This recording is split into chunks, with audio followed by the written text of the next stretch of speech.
নমস্কার বন্ধুরা, আশা করি সবাই ভালো আছেন। তো বন্ধুরা, এখন যে বিষয়টা নিয়ে কথা বলবো তো সেটা হলো জিদ্দাকে নিয়ে।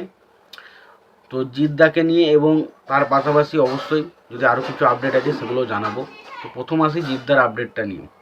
তো প্রথমত জিদ্দার আপডেটটা নিয়ে যেটা আপডেট উঠে আসছে সেটা হচ্ছে জিদ্দার যে আপকামিং সিনেমা আসতে চলেছে লায়ন, আমরা সবাই জানি। তো সেই ছবিটার মানে একটা জাহাজের সমস্যা হচ্ছে এবং লোকেশনের কিছু সমস্যা হচ্ছে, আমরা প্রথম থেকেই শুনতে পাচ্ছিলাম।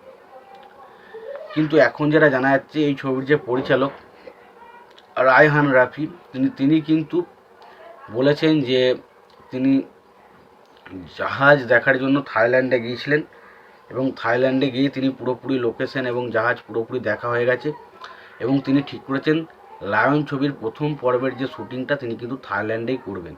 তো বোঝা যাচ্ছে জিদ্দার লায়ন ছবির শ্যুটিং কিন্তু খুব শীঘ্রই থাইল্যান্ডে হতে চলেছে।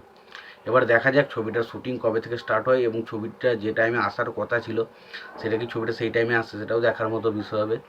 এবং তার পাশাপাশি জিদ্দার একটা ওয়েব সিরিজ আসছে, আমরা জানি খাঁটিদা বেঙ্গল চ্যাপ্টার।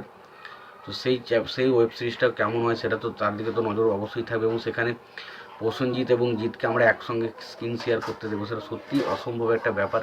এবং নীরাজ পান্ডের একটা কম্বিনেশন, নীরাজ পান্ডে অনেক দিন তার ছন্দে নেই, তো দেখা যাক নীরাজ পান্ডেরও কামব্যাক হয় কিনা। তো খুবই একটা দুটো আনন্দের বিষয়। এবার যে বিষয়টা নিয়ে কথা বলো সেটা হচ্ছে রকিং স্টার ইয়াস, অর্থাৎ কেজিএফ চ্যাপ্টার 2 এর পর রকিং স্টার ইয়াস তার পরবর্তী ছবি কিন্তু নিয়ে আসতে চলেছে, যে ছবিটার নাম হচ্ছে টক্সিক।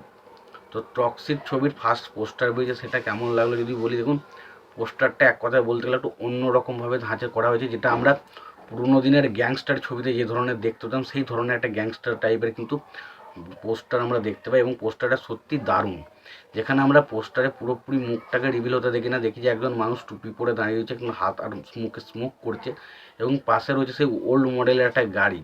তো বুঝতেই পারছেন ছবিটার মানে পোস্টারটার মধ্যে একটা কিছু ইনোভেটিভ ডিজাইন করার চেষ্টা হয়, সেটা কিন্তু খুবই ভালো।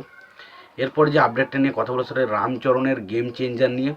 তো রামচরণের এই গেম চেঞ্জার ছবিটা কিন্তু একটা বিরাট বড় সমস্যার মুখে পড়েছে। তার কারণ এই ছবিটা কিন্তু তামিলনাড়ুতে এই মুহূর্তে রিলিজ করতে দেওয়া হচ্ছে না, তার কারণ সেই সময় শঙ্করের নাকি ইন্ডিয়ান 3 ছবিটা রিলিজ হবে, তারপর শঙ্করের পরবর্তী কোনো ছবি কিন্তু তামিলনাড়ুতে রিলিজ করতে দেবে, এরকম কিন্তু একটা ভিন্ন রকম কানাঘুষো শোনা যাচ্ছে। এবং সত্যি কথা বলতে গেম চেঞ্জার ছবিটা কিন্তু এই মুহূর্তে তামিলনাড়ুতে কতটুকু রিলিজ হবে সেই নিয়ে কিন্তু একটা বিরাট আলোচনা চলছে। এবং তার পাশাপাশি গেম চেঞ্জার ছবিটা কিন্তু মানে অ্যাডভান্স বুকিং রিপোর্ট কিন্তু খুব একটা ভালো নয়, তো যার কারণে অনেকেই আবার হয়তো রামচরণের এটা দিয়ে কামব্যাক নাও হতে পারে। তো দেখা যাক সেটা হয় কি না, তবে সেটা তো সময় বলবে, বাট এটুকু বলতে পারি ছবিটা ভালো হবে কি খারাপ হবে। তো আমার যেটা লাগলো মোটামুটি কিন্তু ছবিটা খারাপ হবে বলে আমার তো মনে হয় না। তোমাদের কি মতামত তোমরা জানিও, আর এই আপডেটগুলো নিয়ে তোমাদের কি মতামত তোমরা জানিও। তোমাদের যদি ভিডিওটি ভালো লেগে থাকে লাইক কমেন্ট শেয়ার করে দিও। চ্যানেলটা নতুন হয়ে থাকলে অবশ্যই তোমরা চ্যানেলটা সাবস্ক্রাইব করে নিও, পাশে বেল আইকনটা অবশ্যই প্রেস করে দিও। ভালো থেকো, সুস্থ থেকো, দেখা হচ্ছে পরে ভিডিওতে।